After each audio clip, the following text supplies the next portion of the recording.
Bueno, impecable. Bienvenidos a todos. Buenas noches. Bueno, primero vamos a hacer una muy breve reseña sobre Gustavo. Como todos sabemos, durante décadas se desempeñó como fiscal en materia penal. En 2019 renunció a su cargo para comenzar con la política. Primero Gustavo se adhirió al Partido de la Gente y luego, tiempo después, al Partido Colorado, con su agrupación llamada Justicia para Todos, con su lista 9007, que fue apoyado por Pedro Bordaber. Como sabemos, Gustavo es un gran defensor de la LUC. Creo que personalmente fue uno de los pocos que mientras juntaban las firmas siempre dijo que había que defenderla a la LUC. Creo que fue uno de los pocos, personalmente lo digo, porque era el que siempre estuvo batallando y ahora más que nunca. Bueno, básicamente eso. Vos, Pati, vas a empezar.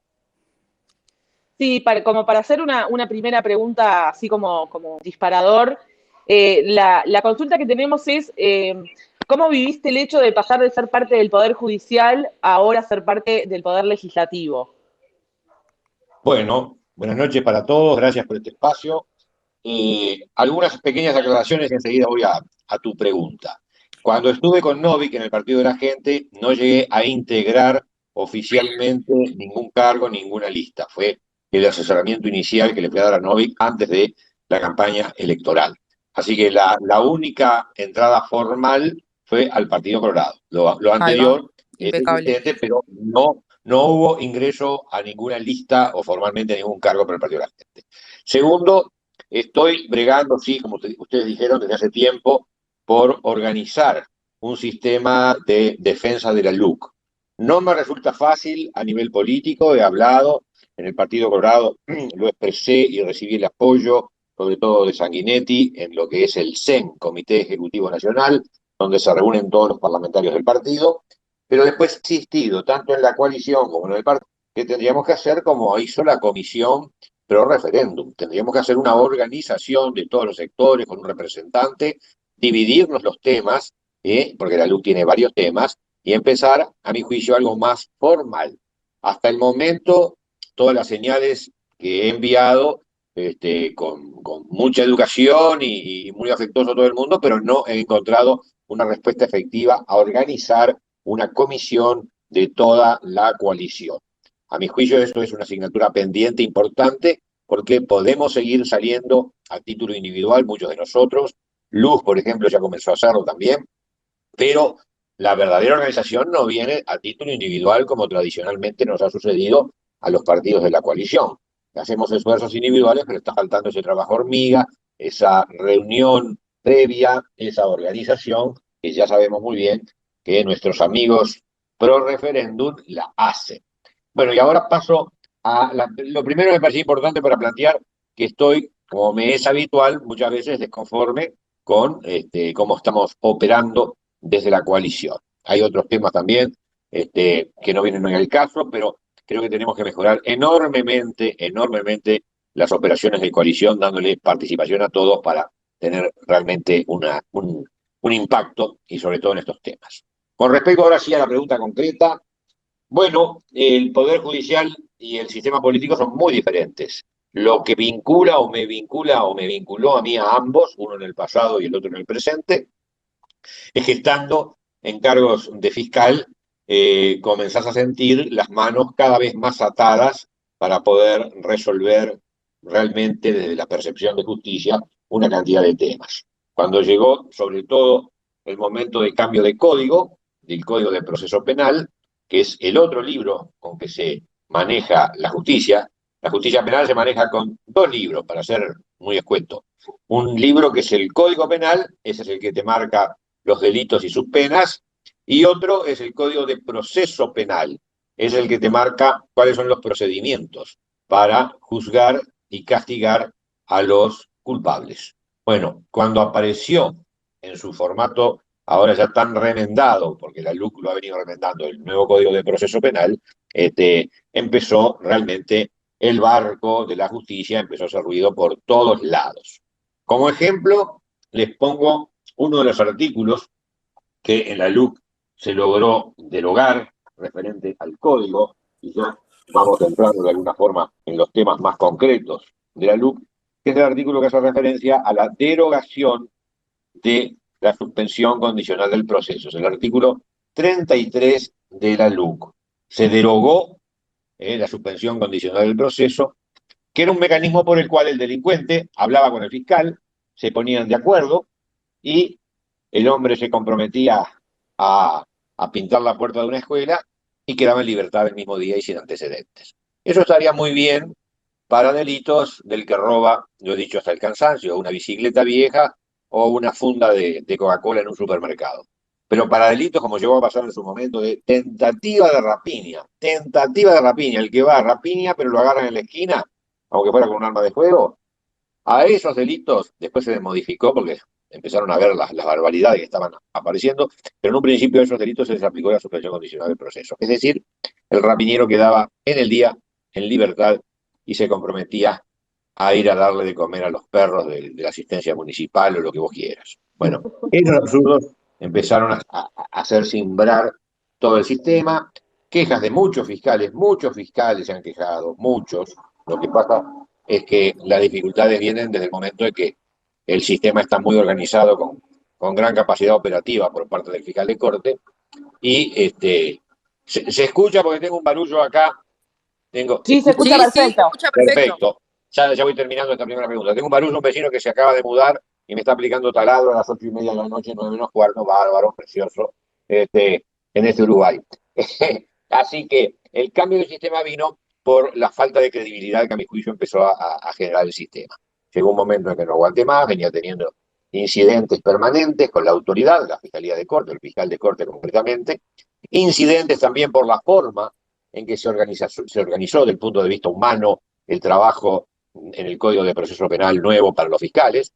Hubo días, yo lo he relatado, en que yo estuve 40 horas sin dormir. Que vos lo haces con entusiasmo, como puede suceder en el Parlamento, que hemos pasado noches enteras hasta la madrugada, pero lo haces cuando sentís que aquello que estás haciendo tiene un objetivo. Cuando por el contrario sentís que aquello que estás haciendo es fruto de la mala organización, del destrato a las personas, de la falta de lógica en una cantidad de procedimientos, entonces la sensación es completamente diferente.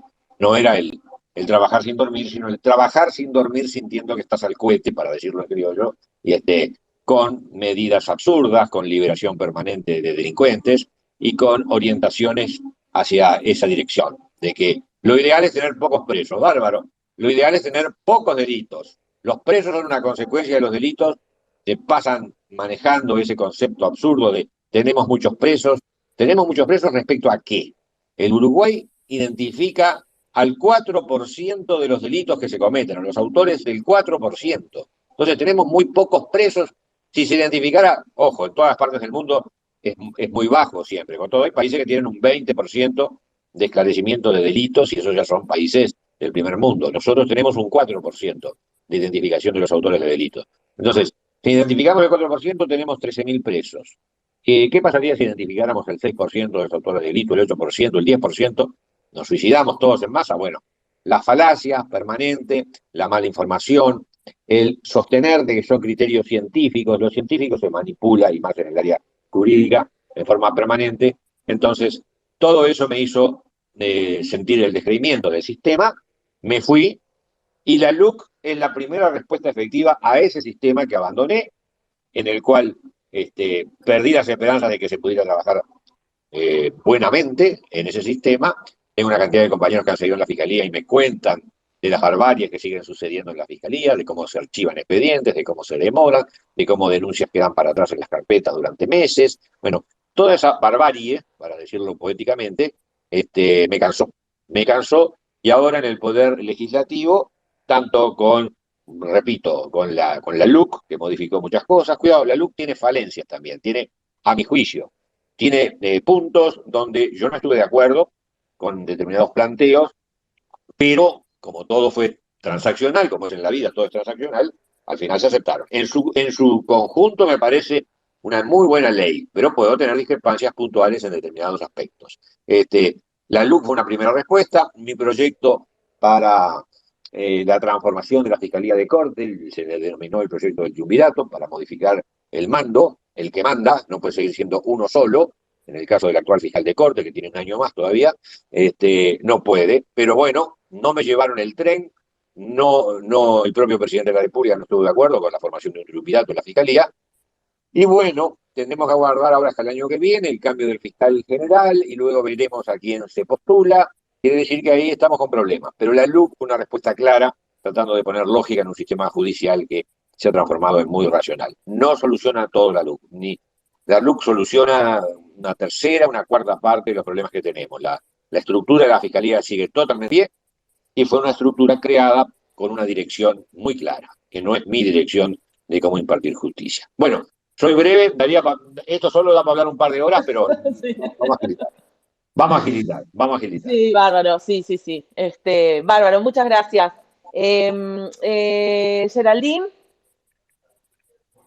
Gerald. Bueno, creo que un poco ya, por lo que escuché, bueno, primero buenas noches, un gusto tenerlo acá, lo sigo por Twitter, sobre todo con esto de la LUC, lo he seguido porque como dice usted, es de los pocos que ha hablado del tema. Creo que algo de lo que iba a preguntar ya lo dijo, porque en realidad yo como persona que no conozco de leyes, a veces no entiendo ciertos, no sé cómo se le dice, ¿verdad? Pero, por ejemplo, pongo un ejemplo, para un violador se ponen 2 años, para otro a los 9 meses está en su casa.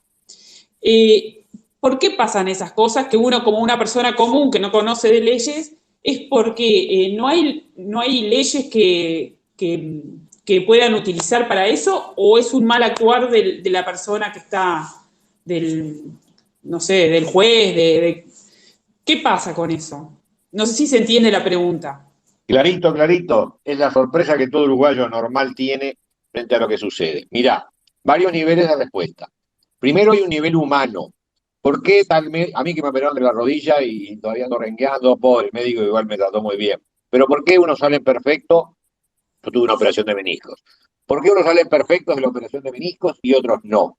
Bueno, hay varios factores que inciden. En mi caso me afectó el estafoco dorado, que es el que está en las salas hospitalarias, y bueno, sí, si hubiera tenido una sala en Gran Bretaña, de repente no me afectaba el estafilococo dorado. En Uruguay sí, porque todas las salas hospitalarias tienen problemas. Así que, de pique, la primera respuesta es, siempre hay situaciones humanas diferentes, son fiscales diferentes, jueces diferentes, y muchas veces, o siempre, casos diferentes. Ahora, más allá de esa normal diferencia que puede haber en forma general, vos después empezás a ver situaciones muy parecidas que empiezan a tener soluciones muy diferentes. Y entonces te explico lo que decía yo al principio.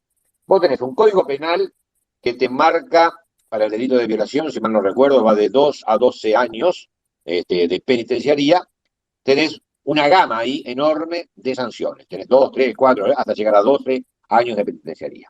Tenés luego también una gama amplia de formas de pagar esa deuda con la sociedad.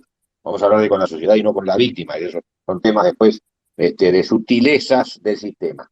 ¿Por qué tenés formas de pagar? Porque hay otro librito, como recién te decía, que es el Código de Proceso Penal, que vinieron a cambiar hace 5 años, entró en el 2017 en vigencia, 4 años, que te dice cómo se paga eso que vos hiciste. Y ahí vino lo que mi padre, vamos a recordarlo un poquito a los viejos, que siempre es bueno, denominaba el saque libre. El saque libre, para los que juegan al ping-pong o cualquier otro deporte, es que vos sacás como querés. Bueno, el Código de Proceso Penal inauguró en el Uruguay el saque libre. ¿Qué significa eso? El fiscal se enfrenta con un tema penal y tiene a la mano varias soluciones muy diferentes a las cuales echar mano. Tiene primero soluciones de archivo por oportunidad, que la LUC ahora lo derogó, pero lo tenía hasta hace unos meses, lo tenía el fiscal. El archivo por oportunidad es que el fiscal entiende de que hay un delito, sí, pero no es importante y no corresponde proseguir con ese delito. El archivo por oportunidad ya generaba en su momento rispideces, algunos fiscales lo utilizábamos, pero lo utilizabas siempre con ese sentido común de apuntar a casos absolutamente irrisorios. La persona roba 2 barras de chocolate de un supermercado, pero le grita a la cajera, la persona sale disparando, justo hay un policía afuera, la detiene, la llevan a la seccional, termina en el juzgado. ¿Quién robó? 2 barras de chocolate. ¿Tiene antecedentes? No, no tiene antecedentes. En ese comercio ha venido robando, no, es la primera vez que la descubren. Bueno, un archivo por oportunidad no está mal, porque no vas a utilizar el costo del sistema de justicia por 2 barras de chocolate. Punto 1. El archivo por oportunidad ahora se derogó, hay que tratar de seguir todos los casos que se presentan, se verán, hay también archivos por falta de mérito que a veces puede ser utilizado en forma sustituta. Después el fiscal tenía la suspensión condicional del proceso, que es ese sistema que acabo de explicar. Vos te comprometés a ir a pintar los bancos de la plaza con el fiscal y quedás libre en el día, sin antecedentes, y no importaba que tuvieras antecedentes. Una barbaridad, excepto si fuera 2 barras de chocolate. Bueno, por 2 barras de chocolate está bien, pero les acabo de explicar que se implicaba suspensión condicional del proceso para delitos de tentativa de rapiña. Una brutalidad, una barbaridad, una bestialidad y todos los idad que quieras sumar. Tercero, estamos hablando de las formas de pagar que tienen los delincuentes. Tercero, si lo sometés a proceso, esa persona procesada, se le puede aplicar el juicio abreviado. El juicio abreviado sigue en pie, la LUC le bajó los montos, pero no lo derogó, porque si lo derogaba, el sistema penal que actualmente tenemos se hace pedazos, porque está mal diseñado en su totalidad, y si modificas una sola de las partes se hace pedazos. El juicio abreviado es que te pueden descontar 1/3 de la condena si vos admitís tu responsabilidad, confesás el hecho y haces un acuerdo con el fiscal.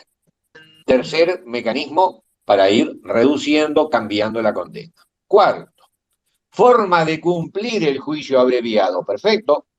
Te ponen, de repente, suponete una violación, te ponen 4 años de pena. Y vos sos un oyente de la radio que dice, fulano de tal, fue condenado a 4 años de penitenciaría. Cuidado, porque ¿cómo se cumplen esos 4 años? Y ahí viene una especie de quinta forma, y es, podés cumplir todo en prisión, una parte en prisión y otra parte en arresto domiciliario, o podés cumplir también una parte en prisión, otra parte en arresto domiciliario y otra parte de lo que ahora se va a llamar la libertad a prueba. Entonces, vos no tenés que desembolsar, para poner un ejemplo, los $2.000 o los $4.000 por los 4 años de prisión, de penitenciaría que le pusieron a esa persona. Vamos a poner un ejemplo económico. No tenés que desembolsar los $4.000 de una. Podés pagar $1.000 un año de prisión, otros $1.000 prisión domiciliaria y otros $2.000 que es el saldo de la cuenta en libertad ambulatoria, lo que se llama libertad a prueba. Entonces, depende la forma en que vas a pagar la condena que te pusieron. Y vamos entonces en la quinta solución. Te estoy dando todos mecanismos de cómo pagar lo que vos debés. Y en todos se paga en forma diferente. Algunos no pagas nada de entrada, en otros te obligás a pagar, pero depende de la forma en que lo pagás. Y después... Disculpe, Subía, se está escuchando bajo, algo pasó con su micrófono. A ver, Yo lo escucho perfecto, Gerald. ¿Sí? Yo lo escucho bien, Perfecto. sí, yo te escucho bien, Gustavo. Capaz que fue algo mío, entonces. Bueno, Disculpe. por acá no tengo nada, lo tengo paradito al hombre quietito. Entonces, venimos en la quinta forma de pagar. La primera era que no pagabas nada porque te archivaban, la segunda era que te mandaban a pintar la placita, la tercera era la suspensión condicional del proceso que quedaba sin antecedentes, bueno, la obligación de pintar la placita. La cuarta era el proceso abreviado, donde te hacen un descuento de 1/3 si vos confesás. Después viene la quinta, que es la forma de pagar, lo podés pagar en 12 cuotas, 16 cuotas, 2 cuotas, y después, aunque estés pagando la parte de prisión, hay mecanismos para salir antes de la prisión. Tenés la redención por trabajo o estudio, que podés redimir una tercera parte de la condena. Y después tenés la libertad anticipada, que podés salir a la mitad de la pena. Bueno, no te quiero complicar, pero ya te tiré una andanada de mecanismos para zafar. Porque si te pones a pensar, son todos mecanismos que te disminuyen. Entonces, cuando vos estás escuchando la radio y escuchás que un violador 4 años, otro violador de repente 2 años, bueno, puede haber diferencias, agravantes, confesiones, acuerdos, pero no te basta con eso. Tu sorpresa sería mucho más grande cuando vas a investigar cuál es la forma de cumplir esas sanciones. Y ahí te vas a enterar de que aunque tengan la misma pena, de repente hay casos que la cumple una parte en prisión y hay otros casos que es mínimo lo que pasa por prisión y inmediatamente queda en esos sistemas de libertad vigilada, perdón, libertad a prueba se llama hoy, o en el sistema de prisión domiciliaria. Entonces, y volviendo al principio, ¿te acordás cuando te dije la palabra saque libre?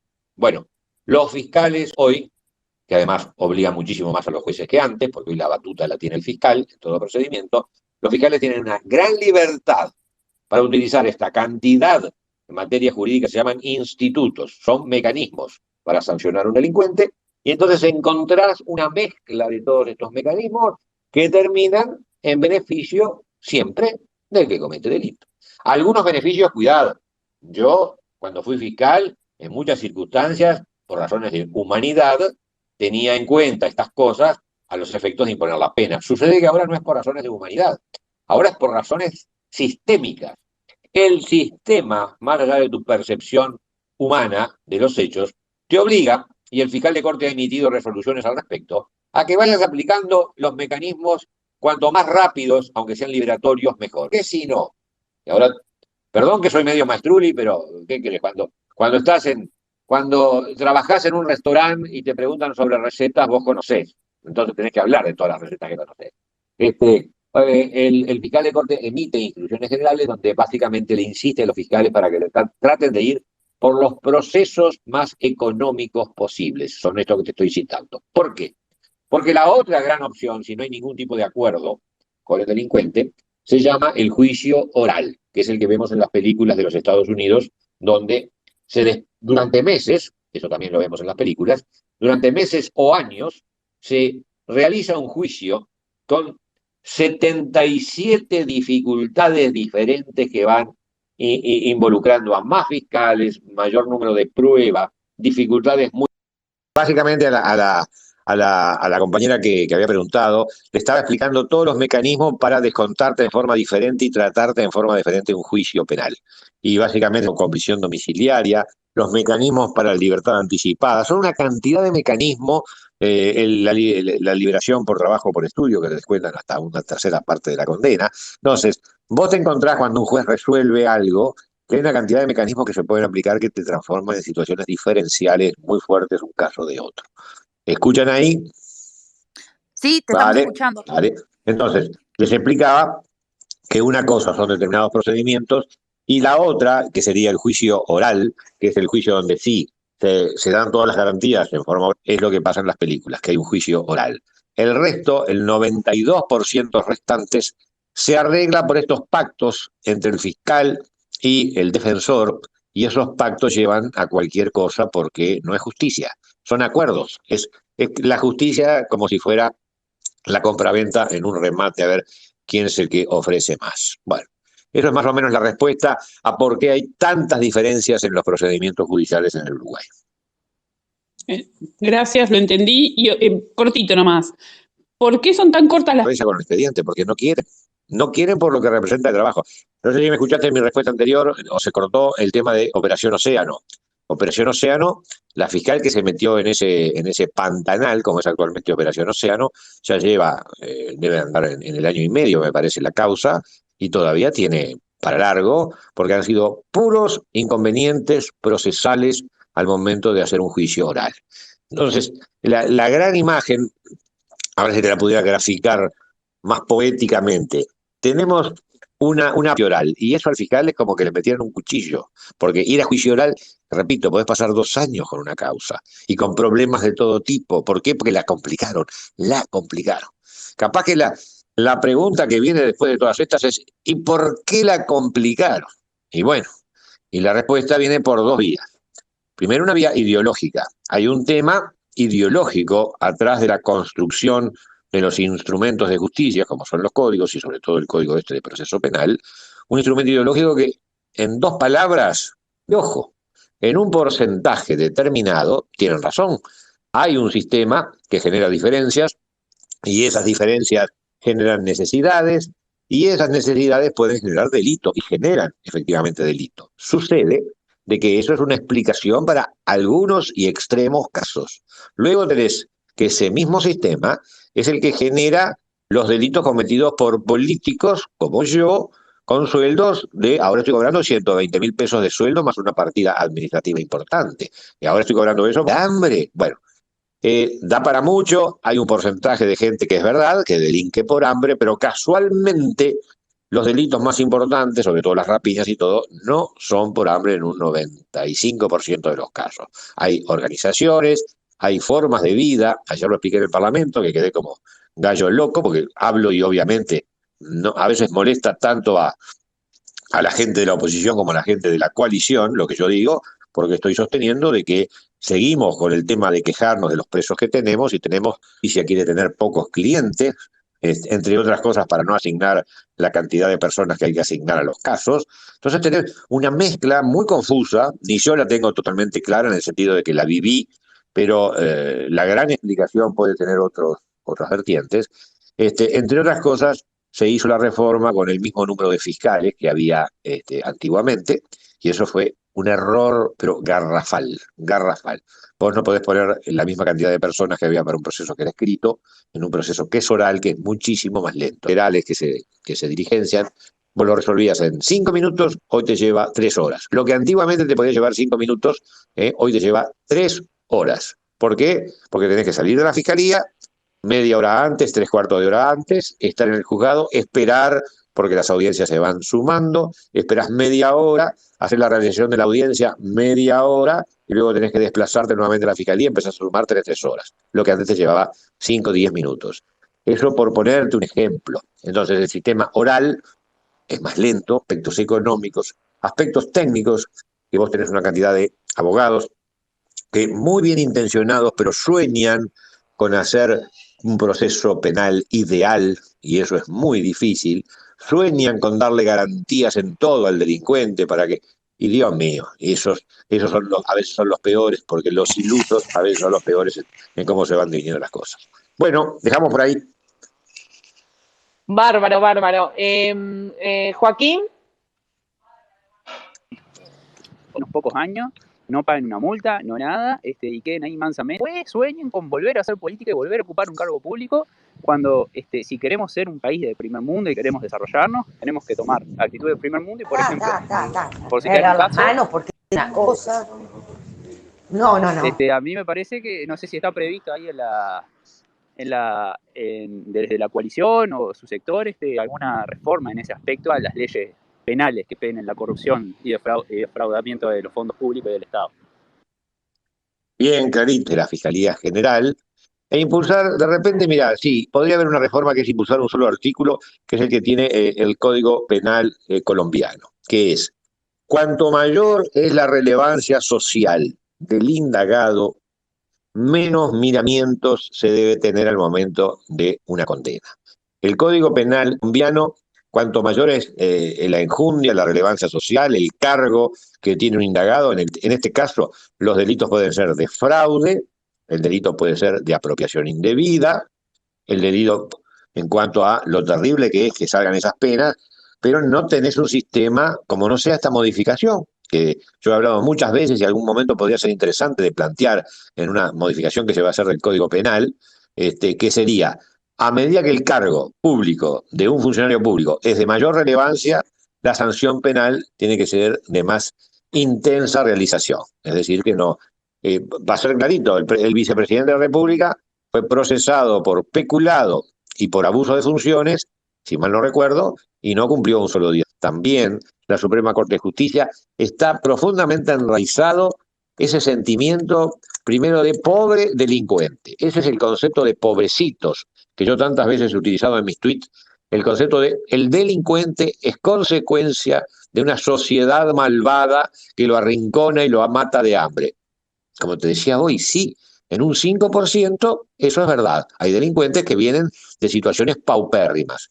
Y otros, aún viniendo de situaciones de humildad y de pobreza, que es diferente a la situación, se aprovechan. Mirá lo que te voy a decir, que capaz que lo sacás para el lado político neto, deja lo judicial a un costado. Los que aprovechan la pobreza de los demás para poder hacer sus campañas ideológicas y obtener el beneficio propio. Eso es un tema muy conocido, cómo el tener pobres en determinados países sirve, porque eso te permite mantener con vigencia determinadas ideologías reivindicativas y eso te permite después sacar un provecho personal. Bueno, los casos extremos en los que son un 5% realmente pertenecían, casualmente digo, no lo vayan a interpretar mal lo que quiero decir, casualmente pertenecían a otros partidos que no eran de los partidos dominantes o los partidos que habían obtenido el poder luego del 2005. Pero lo que por un lado perdieron, porque claro, la opinión pública iba a ser muy fuerte si no había un procesamiento con prisión de esas personas, por el otro lado lo ganaron porque ciertos operadores jurídicos que asesoraron a parlamentarios en aquel momento hicieron votar determinadas leyes que implicaron automáticamente su... Ese es un problema político e ideológico del famoso zafaronismo que copiamos acá, pero bueno, está. Sí, lo dejo por ahí, que hay alguien que tiene otra... pero mira que el zafaronismo le sirve a los gerentes de banco. Le sirve. No sé si me entendiste. El zafaronismo viene para proteger al pobre desgraciado, pero cuando proteges al pobre desgraciado, como las leyes tienen que ser generales, casualmente los que benefician también son los que no son pobres desgraciados, que son individuos de capacidad económica muy superior y se benefician de aquella ideología que tenía en principio otro destino. Es muy complejo el tema. Que le sugiero que acotar un poco. Básicamente acortar las respuestas, porque escucho entrecortado. Sí, se escucha cortado, sí. Se escucha recortado. Pero en resumen te estaba diciendo a ver si puedo ser más escueto. Correcto. Trataremos, dale. Bueno, Jorge. Ahora sí, Jorge Barrios. Buenas noches, diputado. Buenas noches. No hay que olvidarlo. Digo yo, estamos en el peor de los mundos si no pensamos en cómo solucionamos. ¿Querés la solución? La solución tres o cuatro tips que deberían de llevarse adelante en este proceso de este periodo de gobierno, tratando de mejorar estos aspectos. Gracias. Bien. Cortitas, como me están pidiendo. Primero, llevarme el apunte en la ley del triunvirato en la Fiscalía General. Si tenés un fiscal de corte que más allá de su ideología, más allá, que por supuesto te la llevo, él perteneció a las UJC. Algunos son elegidos por el voto popular, que estaría buenísimo que así lo pudiéramos hacer en el Uruguay, y por lo tanto su función es perseguir a los delincuentes. Acá la función parecería del sistema de justicia y de la fiscalía se transforma en la carmelita descalza que dice pobrecito el delincuente. Bueno, tendríamos que modificar el sistema de elección, si no del fiscal de corte, que fuera por elección popular. Y por eso en otros países vamos a tener fiscales de corte que le ve los dientes y parece Drácula. El tipo quiere mascarle la cabeza a los delincuentes. Y ojalá tuviéramos eso porque es lo que hace mejorar las sociedades. Esa es una primera solución, modificar la estructura de la Fiscalía de Corte. Yo propuse el triunvirato. Una elección mañana más importante que largo en la noche, porque uno se va olvidando, porque todo el día hablando del tema. Se puede cambiar la tipificación del delito. Repito, se puede cambiar el delito que la persona cometió. Eso es brutal. Un homicidio muy especialmente agravado que te lleva a 25 años, lo puedes transformar en un homicidio simple que te lleva a 12 años, los máximos. Entonces, cambiar la tipificación del delito, y eso viene de las instrucciones generales emanadas de la Fiscalía de Corte, cambiar la tipificación del delito es brutal en el decaecimiento de cualquier tipo de valor al momento de la persecución de los delincuentes. Mi pregunta es la siguiente. ¿La justicia está en algún artículo que pueda cambiar el sistema? Porque en estos años ha cambiado brutal y hoy en día los abogados hacen las cosas bien y es una ruleta. ¿Qué decisión toman? No van por la justicia en sí. No es suspensión condicional del proceso, como había que ahora la LUC derogó, procesos abreviados con descuentos, prisiones domiciliarias, prisiones efectivas, libertades a pruebas, salidas transitorias, libertad anticipada, y bueno, mientras sigan existiendo una cantidad de beneficios, que no está mal que existan, sucede que hoy se están aplicando, como decía el compañero que habló antes que tú, se están aplicando muchas veces a personas que tienen cargos de relevancia, que deberían de ser las más penadas y las más condenadas. Entonces, hay un mal uso de todo un sistema porque la idea de reprimir y la idea de sancionar hoy no está en ópticas más o menos diferentes. Podrán tener cosas en común, pero son diferentes y tienen resultados diferentes.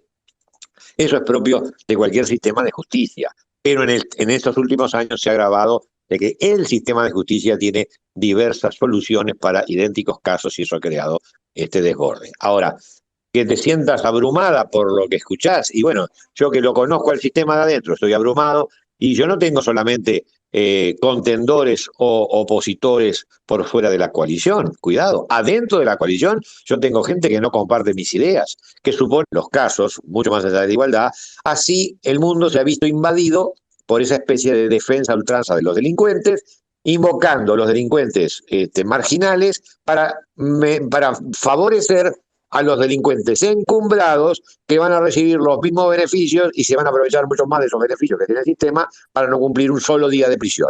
Ni un solo día de prisión cumplieron las importantísimas autoridades que fueron procesadas por delitos importantes también, ni un solo día de prisión. ¿Por qué? Porque el sistema no quiere penar. Que quiera hacer alguna pregunta, que pida el micrófono, porque las preguntas que habían mandado previamente ya están. Entonces, si alguien más quiere hacer preguntas, que por favor pida el micrófono. Ahora sí, Ana María. Gracias. Buenas noches, Gustavo, y buenas noches a Buenas todos. Subía, yo te quería preguntar, saliendo un poquito de esto, yo fui funcionaria de fiscalía y conozco el tema de cerca. Nos conocemos, incluso yo estaba con Alana Acosa, tanta solidaridad generacional en una cantidad de aspectos y todo lo que hay. Yo leí de tu parte la rebaja del impuesto a las jubilaciones, teniendo en cuenta el tema de la canasta básica familiar, y bueno, eso no se ha planteado en ninguna de las comisiones la restitución, por lo menos por franjas, de los aguinaldos a los jubilados, porque fue quite de la dictadura. La jubilada que acompañó, además con su voto, estoy seguro, a esa promesa, y ha pasado 1 año y medio y es necesario responderle a la gente las cosas que le prometiste directamente. En la parte tributaria o de aportes a la seguridad social o de cese de determinado beneficio, como tú planteabas, no tengo información, no lo he tratado, así que no son temas tampoco de mi palo específico. El tema de las jubilaciones es de mi palo porque en campaña se prometió el tema del IAS, y lo que se prometió en campaña hay que cumplirlo. Y si esperamos 1 año más va a ser tarde porque ya vamos a estar ahora en la charla, más otras cosas que se han escuchado, justamente, o sea, cómo está sesgada la justicia, cuándo viene ese cambio.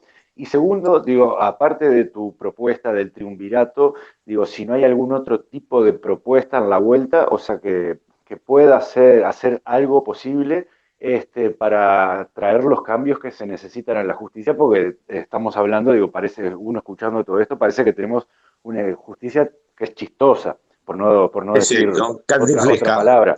Sí, sí. El que era vital cambiar la orientación de la justicia en el Uruguay. Perdón.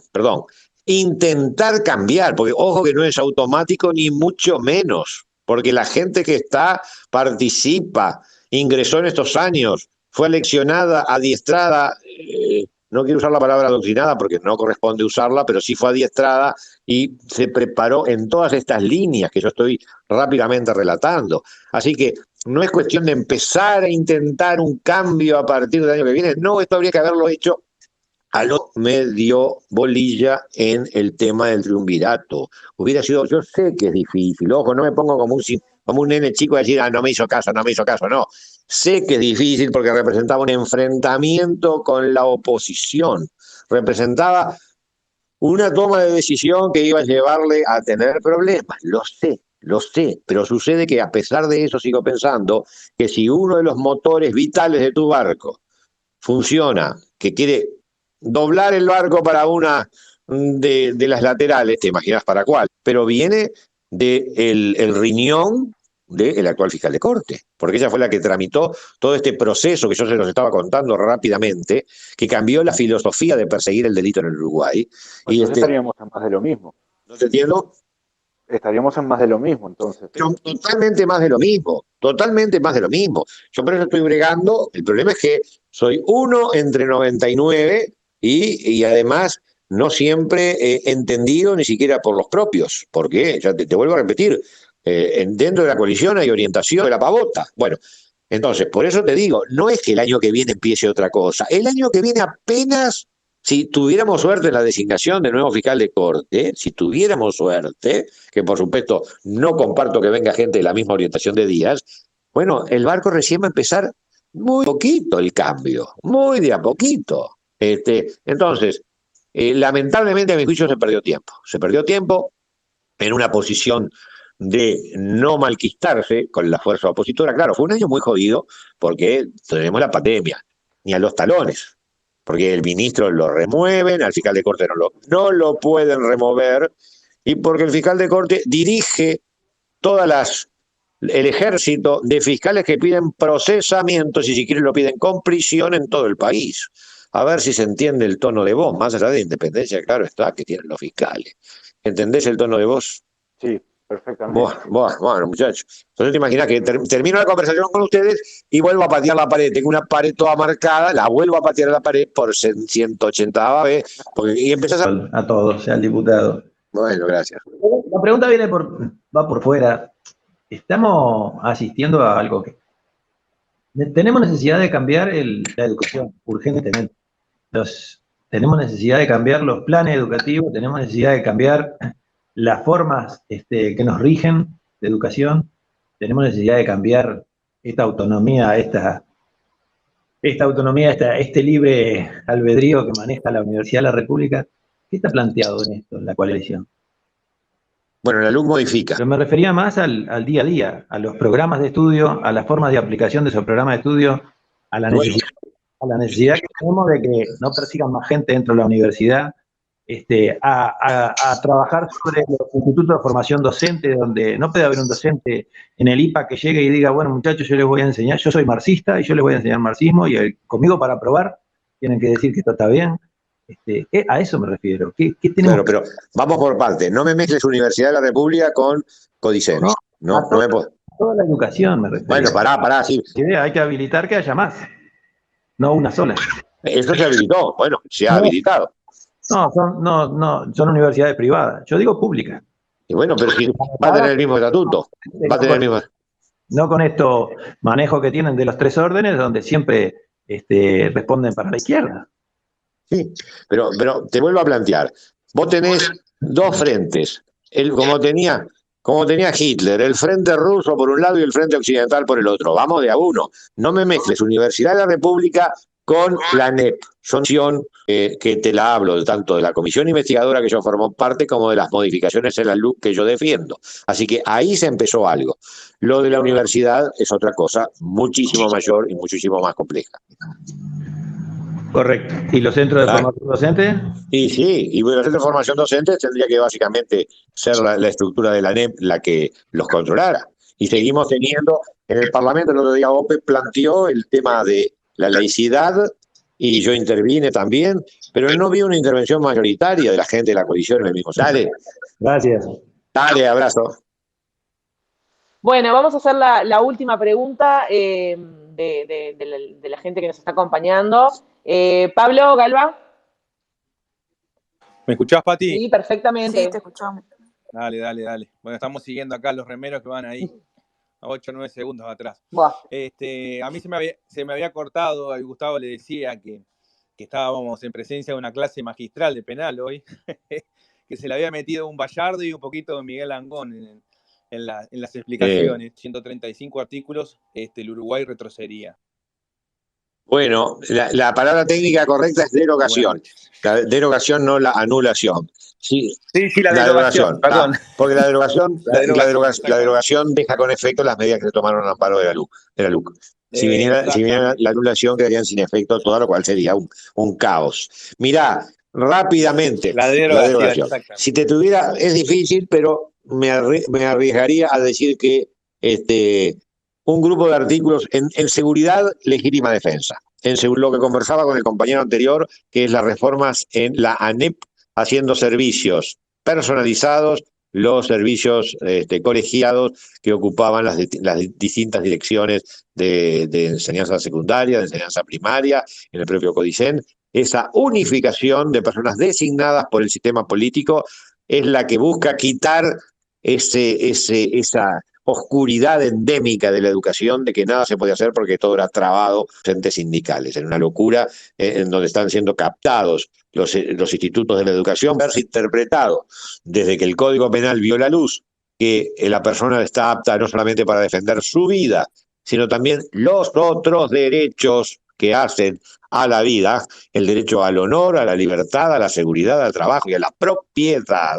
Bueno, la LUC se encarga de definir claramente que incluso en los derechos de corte patrimonial, tú tenés derecho a defenderlos, incluso con violencia, cuando todavía no ha cesado el ataque a los mismos que estás recibiendo. Ahí sí me vuelvo a unir con Langón, con esa cantidad de dinero que vos tenés derecho a defender.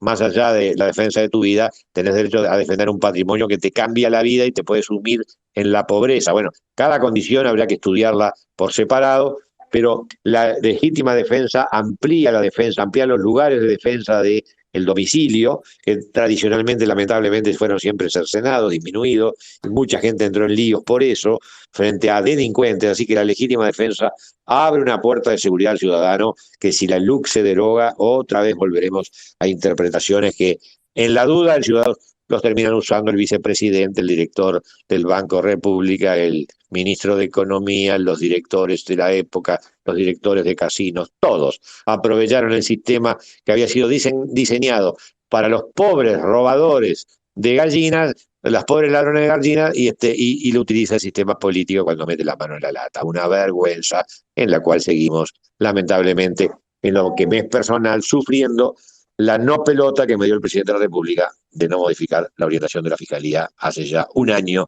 que habría que haber empezado. Estuve con Nogueira. Espacios para cerrar. ¿Qué perfume usás? ¿Qué perfume uso? No, vos sabés que no sé. Tengo en el baño un perfume, los verdes, creo que es Polo, puede ser el verde, el que tiene, sí, tiene un jugador a caballo, me parece. Debe ser, sí. Debe ser. Sí, debe ser eso. Pero nunca me preocupo porque me echo poco perfume. Cuando me afeito para evitar la irritación, a veces ahí lo uso y mi señora me corre con el frasquito para que me ponga, ella cuidando de que mi look sea de mejor estilo, y yo soy bastante descuidado y no me molesta. Es una comodidad, pero impecable. A veces veo a mis pobres compañeros del Parlamento estar 14 horas con corbata ahí adentro y los compadezco. Así que, pero supongo que es ese, un perfume verde, un frasco verde. Bueno, señora, ninguna otra intimidad. ¿Algo para cerrar? Bueno, muchas gracias, te queremos agradecer, Gustavo. Te vamos a invitar nuevamente más adelante sabemos que, como dijimos anteriormente, sos un fiel defensor de la LUC, así que te vamos a querer escuchar, pero para hablar de Bueno, y en lo que ustedes puedan transmitir este mensaje, fue lo que les dije al principio. A mi juicio nos tendríamos que organizar a todos. Espero poder expresar mi posición de que no estamos organizados para enfrentar la defensa de la LUC, como sí se organizaron los muchachos, que ya sabemos todos que son organizados y se manejan muy bien. Sí, opino Te tiro la última. Ahora largo un último tuit y encima me están mareando y salen varios a decir es falso lo que tú dices, el artículo 86 no lo queremos derogar.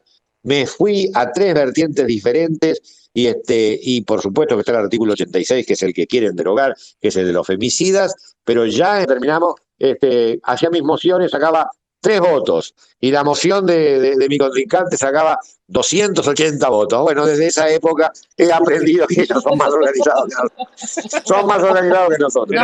Pero Gustavo, si la tuya iba a ganar, te apagaban la luz. Claro. Una cosa para que la gente se fuera. Claro, total. Y nosotros, pero ustedes lo dijeron recién, somos unos boludos que no nos estamos organizando.